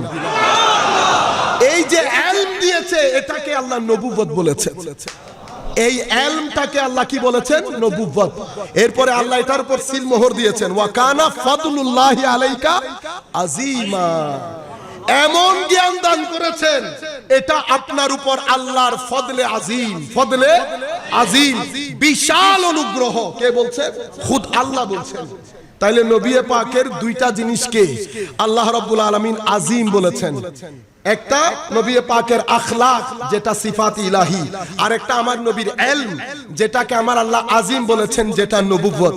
আল্লাযিনা ইয়াত্তাবিউনার রাসূল আন নবী। তো নবী কেন বলেছে? এই মাকামটা আপনাদেরকে বোঝানোর জন্য, এই মাকামটা আপনাদেরকে বোঝানোর জন্য। অতঃপর কি বলেছে? আল উম্মি।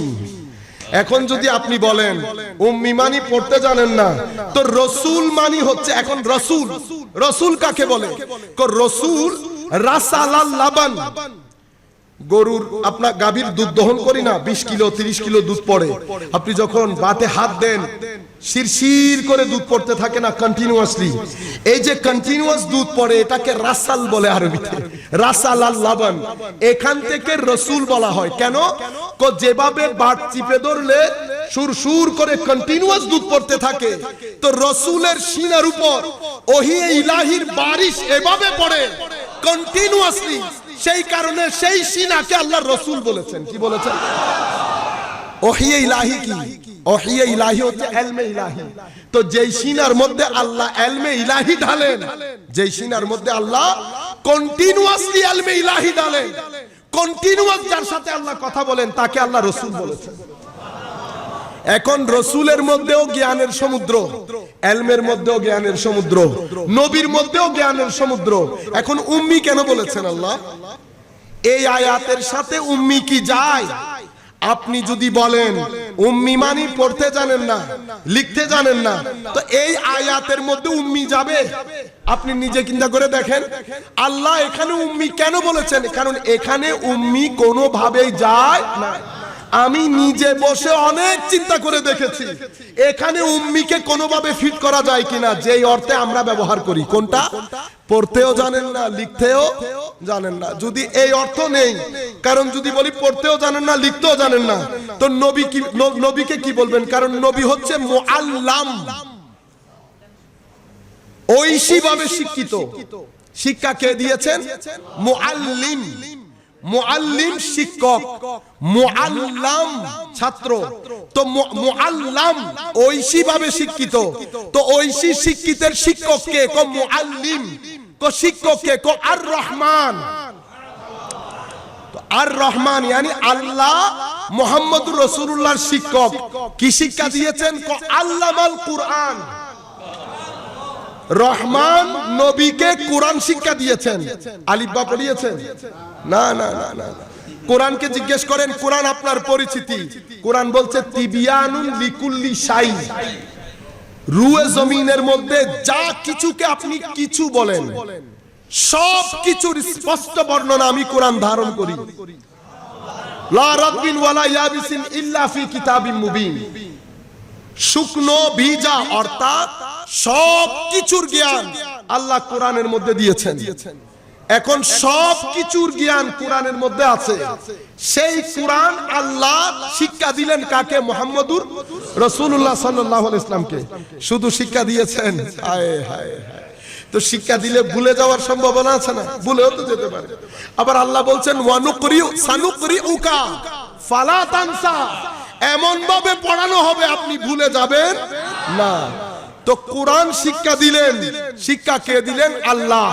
মনে রাখবেন, আপনি যদি মনে করেন এই শিক্ষার মধ্যে নুকস আছে, কি আছে? নুকস মানে কমতি আছে, ফল্ট আছে, এরর আছে, তখন আপনি এটা ছাত্রের গায়ে যাবে না, হয় কিতাবের উপর যাবে, নতুবা যিনি শিক্ষা দিয়েছেন তার উপর যাবে। মনে রাখবেন, আল্লাহ পরিপূর্ণতার নাম, আল্লাহ কামাল। আল্লাহর প্রত্যেকটা কাজের মধ্যে কামালিয়ত আছে। তো যেহেতু আল্লাহ কামাল, কোরআন কিতাব হিসেবে কামাল। তো আল্লাহ যেহেতু কামাল, আল্লাহর শিক্ষাও কামাল, কোরআন কিতাব হিসেবে কামাল। শুধু মুহাম্মদুর রাসূলুল্লাহর ইলমের মধ্যে নুকস রয়ে গেছে। শুধু কি হুজুর করিম সাল্লাল্লাহু আলাইহি ইসলামের জ্ঞানের মধ্যে রয়ে গেছে নুকস? না না না না। আল্লাহ যেমন কামাল, কিতাবও কামাল, শিক্ষাও কামাল এবং ছাত্র কামাল। সেই কারণে নবী, সেই কারণে কি নবী। এখন এই নবীর সাথে কি উম্মি যায়? আচ্ছা, আপনি আরো দেখেন, ক ওয়া মিনহুম উম্মিয়ুন। আরেক আয়াতের মধ্যে হুয়াল্লাযী বাআসা ফিল উম্মিয়িনা রাসূলা। আল্লাহ তাদের মধ্যে, উম্মিদের মধ্যে রাসূল পাঠিয়েছেন। তো রাসূল কি উম্মি? তো উম্মি যদি আপনি বলেন যে উম্মি উনি যিনি কোনো কিছু জানেন না, পড়তে পারেন না, তো আপনাকে পাঠিয়েছেন কেন? ইয়াতলু আলাইহিম আয়াতিনা, আমার আয়াতকে তিলাওয়াত করার জন্য। আচ্ছা, এটা কথা হইতে পারে। আপনি দেখেন, আপনি বলছেন উম্মি মানে জানেন না, তো আপনাকে পাঠিয়েছে মানে উম্মিকে পাঠিয়েছে উম্মিদের মধ্যে কেন? পড়ানোর জন্য। কি জন্য? আপনার একটা স্কুল আছে, আপনি আমাকে শিক্ষক হিসেবে নিবেন কেন? পড়ানোর জন্য। তো আপনি কোন অশিক্ষিতকে শিক্ষিত বানানোর জন্য আমাকে আপনার স্কুলে রাখবেন?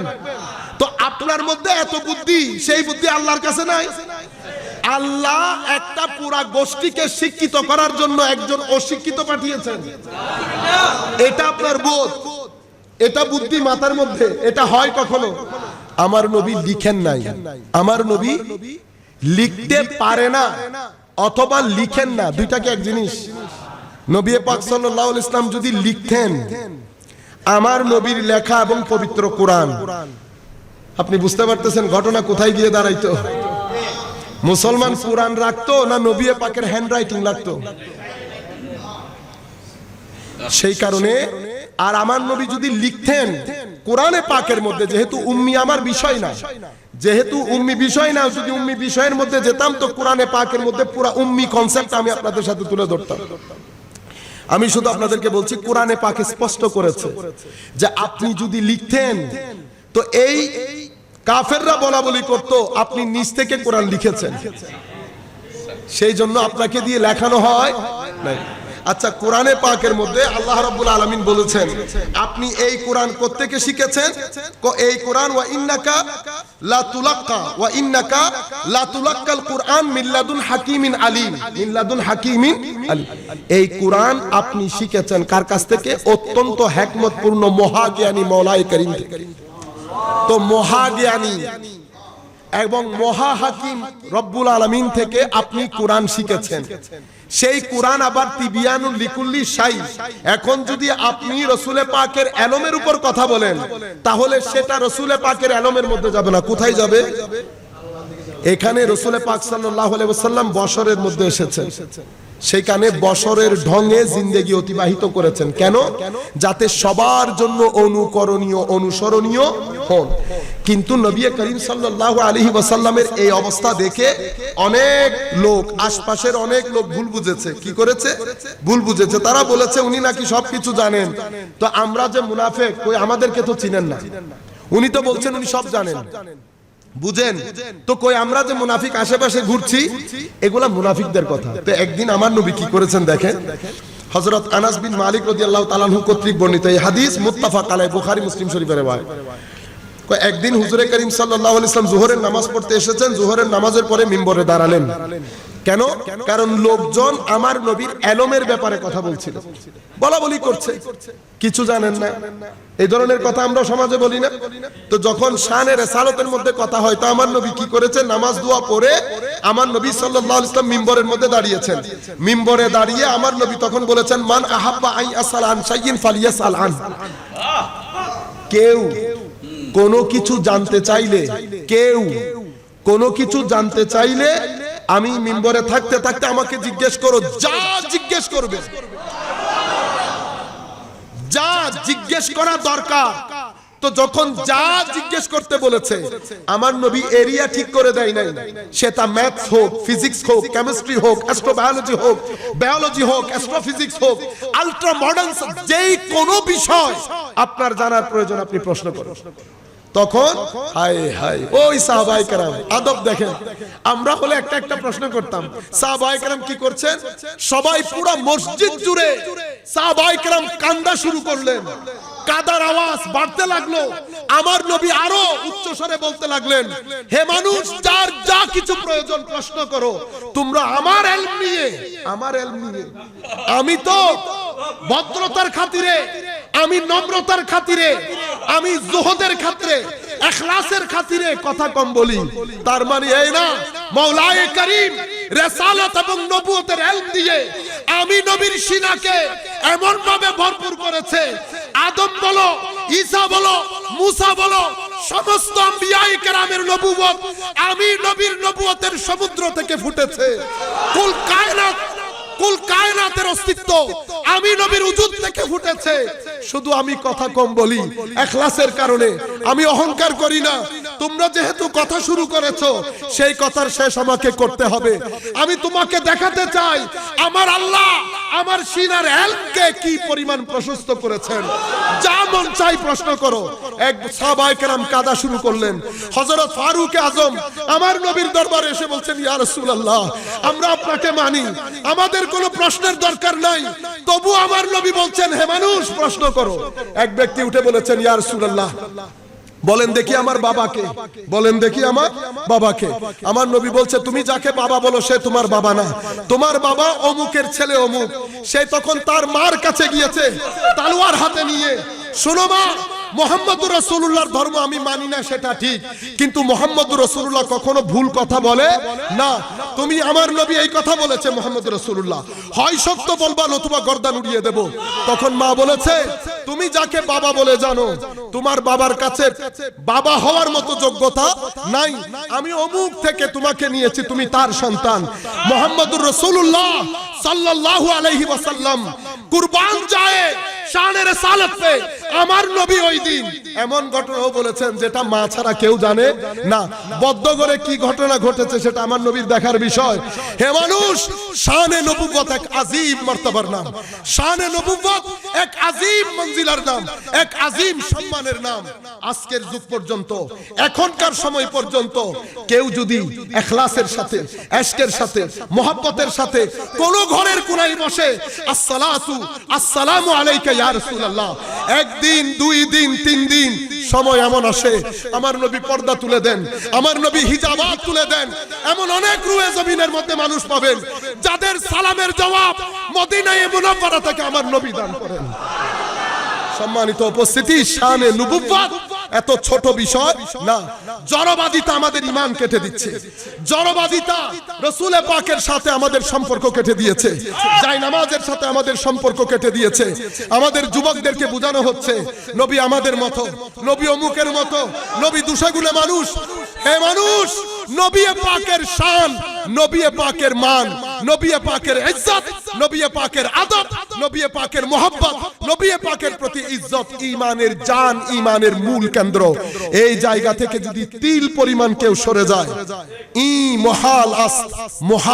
মহাল ঈমান হবে না। সেদিকে আমরা বারবার আপনাদেরকে ডাকি, বারবার কথা বলি শুধু এই কারণে, কারণ এই জায়গা থেকে যদি সম্পর্ক ছিন্ন হয় তো সাহাবায়ে কেরামের ঈমান আর থাকে না। তো হুজুরে করিম সাল্লাল্লাহু আলাইহি ওয়াসাল্লাম, হুজুরে করিম সাল্লাল্লাহু আলাইহি ওয়াসাল্লাম তখন প্রশ্নের উত্তর দিলেন। পরবর্তীতে আমার নবী বসে গেলেন। সাহাবায়ে কেরাম বলছেন, ওয়াল্লাযী নাফসি বিয়াদিহি والذي نفسي بيده لقد عرضت علي الجنة والنار آنفا في عرض هذا الحائط وأنا أصلي فلم أراك اليوم في الخير والشر متفق عليه। আমি নামাজ পড়ছি, আল্লাহ রাব্বুল আলামিন জান্নাত জাহান্নাম এরকম দেওয়ালের উপর, এই যে দেওয়াল দেখছি এরকম দেওয়ালের মতো করে আল্লাহ জান্নাত জাহান্নাম আমার সম্মুখে পেশ করেছেন। আমি স্পষ্ট দেখতে পাচ্ছি সবকিছু। নবুয়তের শান আপনি আমি করব। সম্মানিত উপস্থিতি, আখেরি হাদিস বলি, হযরতে অসংখ্য হাদিস হুজুরে করিম সাল্লাল্লাহু আলাইহি ওয়াসাল্লাম, হযরতে আল্লাহুম্মা সাল্লি আলা সাইয়্যিদিনা মুহাম্মাদিন বারিক ওয়াসাল্লাম, হযরত আব্দুল্লাহ ইবনে আব্বাস রাদিয়াল্লাহু তাআলা আনহু বলছেন, কল আতানি রব্বি, হুজুর করিম সাল্লাল্লাহু আলাইহি ওয়াসাল্লাম ইরশাদ করেছেন, আতানি রব্বি ফি আহসানি সূরা, আল্লাহ আমার কাছে এসেছেন উত্তম সূরত নিয়ে। হায় হায় হায়, কিছু কথা কানে শোনার, কিছু কথা অন্তর দিয়ে ধারণ করার। চিন্তা করে দেখেন তো, আল্লাহ আমার কাছে এসেছে উত্তম সূরত নিয়ে। ফাকাল ইয়া মুহাম্মদ, এটাই নবুয়ত, এটাই নবুয়ত। অতঃপর বললেন, হে মুহাম্মদ সাল্লাল্লাহু আলাইহি ওয়াসাল্লাম, এটা আল্লাহ যার সাথে বলেন উনি নবী। এখন আপনি এখান থেকে যদি জানও দিয়ে দেন, পুরা পৃথিবীতে আপনি সিজদা দিতে থাকেন, নবুয়ত নসিব হয়। এটা আমার আল্লাহর very special gift to some very unique, very selected, special person. এটা একেবারে ইউনিক একটা গিফট আল্লাহ রাব্বুল আলামিনের পক্ষ থেকে। আল্লাহু ইয়াস্তাফি মির রাসূলিহি মান ইয়াশা। এরপরে কি বলেছেন? লাব্বাইকা ওয়া সাদাই, হাজির মাওলা তোমার দরবারে হাজির। ক্বালা ফিমা ইয়াখতাসিমুল মালাউল আ'লা, উপরে কি নিয়ে কথাবার্তা হচ্ছে? কুলতু, আমি বললাম, রব্বি লা আদরি, আমি জানি না, আমি জানি না। এখন আপনি আমি জানি না লেশ ধরে যদি টানতে থাকেন, কোন নবী বলেছেন আমি জানি না, হায় খোদা, হায় খোদা। আমরা নিজেরা করি। আমরা যখন আসাতিজায়ে কেরামের মজলিসে বসি, কোন বিষয় প্রশ্ন করে, যেই বিষয়ে প্রশ্ন করে অনেক সময় দেখা যায় ছাত্র ওই বিষয়ে 1000-1500 পৃষ্ঠার কিতাবও লিখতে পারবে, কিন্তু কি করে চুপ করে থাকে, চুপ করে থাকে। তুমি কিছু বলো, আমি কিছু জানি না, আমার জানা নাই এই বিষয়ে। আপনারা বুঝতে পেরেছেন? এটা আদব হয়, এটা আদব হয়। বান্দার শান, ছাত্রের শান, ছেলের শান কি দেখা, আদব দেখা। আমার নবী বলেছেন, লা ফাওয়াদা ইয়াদাহু বাইনা কাতিফাইয়া হাত্তা ওয়াজাদতু বারদাহা বাইনা সাদ্দাইয়া, আল্লাহ আমার কাঁধে হাত রেখেছেন। অতঃপর এই হাত আবার এখন নতুন ঢং শুরু হয়েছে আমাদের এখানে। আল্লাহর হাত আছে, আল্লাহর পা আছে, কি কি বলে ছেলেরা ফোন করে করে। কি আজীব একটা দৌড়। কিছু শায়েখ আছেন 2 মিনিট পর পর ভিডিও বানান, 2 মিনিট পর পর, মানে ওখান থেকে ওই যে সেলসম্যানের মতো এসে আপনারা জাতিকে শিক্ষিত করেন। আপনারা অমুক বেদাতি, মানে পুরা জাতি, পুরা মুসলিম গোষ্ঠী নাকি শিরক আর বেদাতের মধ্যে লিপ্ত। ওনারা শিরক আর বেদাত মুক্ত করতে এসেছেন। ইন্না লিল্লাহি ওয়া ইন্না ইলাইহি রাজিউন। যে যুগকে আপনি শিরক আর বেদাত বলেছেন, সেই যুগে মুসলমানরা 1400 বছর শাসন করেছে। 1400 বছর, নট ম্যাটার অফ জোক, এটা আমাদের ইউথের জন্য। 1400 বছর সভ্যতার গাড়ি আমরা চালিয়েছি। দুনিয়াকে এলম, বিজ্ঞান, হিকমত আমরা শিখিয়েছি। আমরা পড়ে গেছি দুনিয়ার রীতি, আমরা পড়ে গেছি। আরেকজন উঠেছে, উনিও কিছুদিনের মধ্যে পড়ে যাবেন। যতদিন চরিত্র ঠিক রাখবেন, জ্ঞানের চাকা ঠিক রাখবেন, থাকবেন, নতুবা উনিও সটকে পড়বেন, আরেক জাতি চলে আসবেন। এরপরে আমরা ছিলাম, আমাদের পূর্বে আরেক জাতি ছিল, তারও পূর্বে আরেক জাতি ছিল। আপনারা পড়েন নাই গ্রিক সভ্যতা, রোমান সভ্যতা, মিশরীয় সভ্যতা, এক এক সময় এক এক সভ্যতা পৃথিবীকে চালিয়েছে। আমার এক ভাই বলছে দিন ইসলামের মধ্যে, মানে একটু আপনারা একটু হুশ করে প্রশ্ন করবেন। মানে ওনারা কোন জায়গা থেকে একটা প্রশ্ন পান, মনে করেন কি খুব স্মার্ট। এখন এক ব্যক্তি যখন এই চেয়ারে বসে, আপনি যেই কিতাব পড়ে বলছেন, উনি ওই কিতাব না পড়লেও এই ধরনের অসংখ্য কিতাব তো পড়েছেন। এমনিতে তো আর এই চেয়ারে বসে যাওয়া হয় না। আপনারা টুস করে প্রশ্ন করার আগে নিজেকে স্মার্ট মনে করবেন না, আগে আপনি নিজে প্রশ্নের উত্তর খুঁজেন। কারণ আপনার প্রশ্নের উপর লাখ প্রশ্ন আসতে পারে, সেই প্রশ্নের ভার আপনি নিতে পারছেন কিনা। হুট করে দাঁড়িয়ে বললেন, দেখি বলেন ধর্মই অধর্মের মূল, মানে উনি খুব স্মার্ট, ধর্মেই অধর্মের মূল। তো আমি যদি এখন বলি গণতন্ত্রই অগণতান্ত্রিকতার মূল, দেখি আপনি ব্যাখ্যা করেন। অর্থই অনর্থের মূল, আপনি ব্যাখ্যা করেন। সুখী অসুখীর মূল, আপনি ব্যাখ্যা করেন। আপনি কথা বলার সময় হুঁশ করে কথা বলতে হবে, কথা বলার সময় হুঁশ করে কথা বলতে হবে। আমরা মানে জায়গা ঠিক রাখতে পারি না। আমরা যে জিনিসটা বলতে চাচ্ছি, আমরা মনে করি কি এই প্রশ্নটা করা হলে এটাই বড় স্মার্ট প্রশ্ন। দুনিয়া এরকম না। উনি বলছেন কি, আপনারা কথায় কথায় ওয়েস্টের কথা বলেন, তো কোরআন হাদিসে সবকিছু থাকলে ওয়েস্টের কথা কেন বলেন? এই প্রশ্নের সাথে আপনি কনটেক্সটই বুঝেন না। ওয়েস্টের কথা এই কারণে বলি, কারণ বল এখন ওয়েস্টের কোর্টে, বল সভ্যতার বল ওয়েস্টের কোর্টে, সেই কারণে ওয়েস্টের কথা বলি। ইতোপূর্বে বল আমাদের কোর্টে ছিল, ওয়েস্ট আমাদের কথা বলতো। আপনি পড়েন ইবনে সিনা, ইবনে রুশদ, গাজালি, পুরা মুসলমানের নামে ভর্তি সমস্ত জ্ঞান বিজ্ঞান। আমরা কখনো, মুসলমানদের শান হচ্ছে মুসলমানরা কখনো অমুসলিম কোন জ্ঞানীকে অস্বীকার করেন না, কিন্তু তাদের অবস্থা হচ্ছে তারা আমাদের সময়টাকে ডার্ক এজ বলে। কি বলে? Dark age. 1300-1400 বছরে মানে সভ্যতা জাম্প মেরে ওয়েস্টার্ন কান্ট্রিতে চলে এসেছে। সভ্যতা জাম্প দিয়ে, আরো মাঝে মধ্যে লেখে 1 পৃষ্ঠা 1.5 পৃষ্ঠা হিস্ট্রি অফ ওয়েস্টার্ন ফিলসফি লিখেছেন বার্ট্রান্ড রাসেল। উনি এত বড় বইয়ের মধ্যে, মানে আপনি দেখেন অন্তরের মধ্যে ঘৃণা থাকলে কি হয়। উনি আমাদের ফিলোসফি লিখেছেন কয় পৃষ্ঠা জানেন? 3-4 পৃষ্ঠার মতো। এত বড় বইয়ের মধ্যে western history of western philosophy. আপনি মুসলমানদের ফিলোসফি বাদ দিয়ে দিলে আপনার কাছে কোনো কিছু আছে? আপনার ফিলোসফি কি গ্রিক থেকে লাভ দিয়ে এসেছে আপনার কাছে? আপনি ইমাম গাজালিকে বাদ দিয়ে দিলে ডেকার্টকে খুঁজে পাবেন। ডিকার্টকে বলা হয় আধুনিক ফিলোসফির জনক। আপনি গাজালি বাদ দিয়ে ডিকার্টকে খুঁজলে ডিকার্টকে খুঁজে পাবেন। এখন এগুলো আমাদের এখানে পড়াবে কে? আমরা যারা পড়াই কলেজ বিশ্ববিদ্যালয়ে, যেহেতু আরবিতে আমাদের অ্যাক্সেস নাই। ইভেন আমাদের এখানে যারা ইসলামিক হিস্ট্রি পড়ান তাদেরও তো আরবিতে অ্যাক্সেস নেই। তো আরবিতে অ্যাক্সেস না থাকলে আমি আরবি জানবো কি করে? আমি আরবি এবং এই কালচারটা জানছি ওয়েস্টার্নদের রাইটিং থেকে, ইংলিশ দিয়ে। তো ওয়েস্টার্ন রাইটিংসরা যখন লিখেন, ওনারা কি লিখেন? ওনারা হুজুরের পুরা কন্ট্রিবিউশন থেকে নিয়ে 2 ইঞ্চি বলে। কি বলে? 2 ইঞ্চি। তো 2 ইঞ্চি বললে আমি এত বড় কমপ্লেক্স আমি জানতে পারবো? ওনারা কি লিখতে লিখতে একটু ইশারা দেন। তো আমরা মনে করি কি মুসলমান একেবারে ক্ষীণ, সামান্য। আপনি নিরপেক্ষভাবে যদি চান, আপনাকে আরবি শিখতে হবে। আরবি শিখে তারপরে ইংলিশ, আপনি পুরা কালচার যখন স্টাডি করবেন সবকিছু আপনার চোখের সামনে থাকবে। এখন আপনি যদি ওয়েস্টার্ন রাইটিংস দিয়ে ইস্টার্ন বা ইসলামিক ট্র্যাডিশনকে বুঝতে যান, আপনি ভুল বুঝবেন, আপনি ভুল বুঝবেন। তো হুজুর আখিরি কথা রাসূল করিম সাল্লাল্লাহু আলাইহি ওয়াসাল্লাম ইরশাদ করেছেন, অতঃপর হাত্তা ওয়াজাতু বারদাহা বাইনা সাফা আলিমতু মা বাইনাল মাশরিকি ওয়াল মাগরিব। অতঃপর আল্লাহ রাব্বুল আলামিনের কুদরতির হাত আমার এখানে লাগার পরে আমি মাশরিক থেকে মাগরিব, অন্য riwayate এসেছে মা কানা ওয়া মা ইয়াকুন, যা হয়েছে যা হবে সবকিছু আমার কাছে একেবারে সকালের আলোর মতো উদ্ভাসিত হয়ে যায়। এটাই নবুয়ত, এটাই নবুয়ত। আর পবিত্র কোরআনে কি 2 মিনিট, পবিত্র কোরআনে যে উম্মি বলা হয়েছে সেই উম্মির 2টা অর্থ বলে শেষ করে দিচ্ছি 2 মিনিটের মধ্যে। এখন আপনারা প্রশ্ন করতে পারেন যে তাইলে তো উম্মির অর্থ কি হবে? তাহলে উম্মির অর্থ যদি আমরা খুঁজতে যাই, আমরা কোরআন খুঁজবো। কোরআনে এই উম্মি শব্দটি আর কত অর্থে ব্যবহৃত হয়েছে? কোরআনে এই উম্মি শব্দটিকে আল্লাহ রাব্বুল আলামিন, উম্মি শব্দটি উম্মুন থেকে, কি থেকে? উম্মির মূল শব্দ উমকে আরবিতে মা বলে, কি বলে? মা। আসলে উম্মুন মানে হচ্ছে শিকড়, কি শিকড়। তো মাকে আরবিতে উম্মুন কেন বলে? ইউকালু লিকুল্লি মা কানা আসলান লিউজুদে শাইইন আও মাবদাইহি, প্রত্যেক জিনিসের শিকড় যেখান থেকে ওই জিনিসের উৎপত্তি, সেই জিনিসটাকে আরবির মধ্যে বলে, কি বলে? তো আমার উৎপত্তি থেকে মা থেকে, আমার শুরু থেকে মা থেকে, সেই কারণে আরবিতে মাকে উম্মুন বলে, উম্মুন বলে। তো এখন এখানে উম্মি এসেছে কেন? এখানে উম্মি এসেছে কারণ সৃষ্টির শুরু মুহাম্মদ রাসূলুল্লাহ থেকে। সৃষ্টি মানে এখন এখানে উম্মি এসেছে কেন? কারণ নবুয়ত এবং রিসালাত এই দুইটার মূল, যেখান থেকে নবুয়ত রিসালাতের উৎপত্তি, সেটা মুহাম্মদ রাসূলুল্লাহ সাল্লাল্লাহু আলাইহি ওয়াসাল্লাম।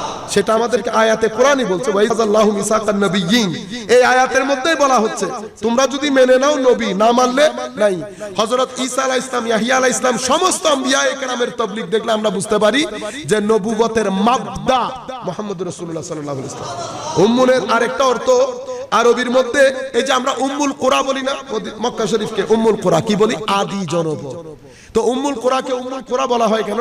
উম্মুল কোরাকে উম্মুল কোরা বলা হয় কারণ পৃথিবী পানি ছিল, পানি শুকিয়ে যখন জমিন মানে পৃথিবী আস্তে আস্তে অস্তিত্বের মধ্যে আসছে, এই পানি শুকিয়ে প্রথম যেই জমিন অস্তিত্বের মধ্যে এসেছে সেটা মক্কা শরীফ। সেই কারণে মক্কা শরীফকে কি বলা হয়? উম্মুল কোরা। মক্কা শরীফকে কি বলা হয়? উম্মুল কোরা। তাইলে মক্কা শরীফকে উম্মুল কোরা বলা হয় কারণ মক্কা শরীফ পৃথিবী হিসেবে পৃথিবীর প্রথম জুহুরে আউয়াল মানে প্রথম প্রকাশিত জিনিস।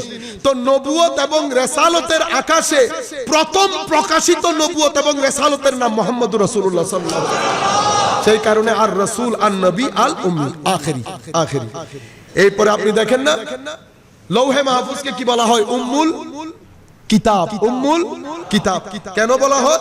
তো কারণ লৌহে মাহফুজ লিকাউনিল উলুম কুল্লিহা মুতাওয়াল্লাদাম মিনহু, কারণ লৌহে মাহফুজ সমস্ত জ্ঞান বিজ্ঞান, সমস্ত জ্ঞানের একেবারে এই করে সেভ করে রাখা হয় লৌহে মাহফুজে। সেখান থেকে লৌহে মাহফুজ থেকে সমস্ত জ্ঞানের উৎপত্তি। তাহলে মুহাম্মদ রাসূলুল্লাহ সাল্লাল্লাহু আলাইহি ওয়াসাল্লামকে কেন উম্মি বলা হচ্ছে? কারণ নবুয়ত নামক যেই ইলম আল্লাহ জমিনের মধ্যে ফুটিয়েছেন, সেই নবুয়তি ইলমের তাওয়াল্লুদ, জন্ম হয়েছে নবুয়তে মুহাম্মদী থেকে সাল্লাল্লাহু আলাইহি ওয়াসাল্লাম। সেই কারণে উম্মি বলেছেন। আল্লাহ রাব্বুল আলামিন আমাদের খায়রুন নাসির হোক ইনশাআল্লাহ। পরবর্তীতে কখনো সুযোগ পেলে আপনাদেরকে উম্মি বিষয়টা বুঝাবো। অনেক ধন্যবাদ। জাযাকুমুল্লাহ খায়রাল জাযা ওয়া আখির দাওয়ানা আলহামদুলিল্লাহি রাব্বিল আলামিন। আসসালামু আলাইকুম।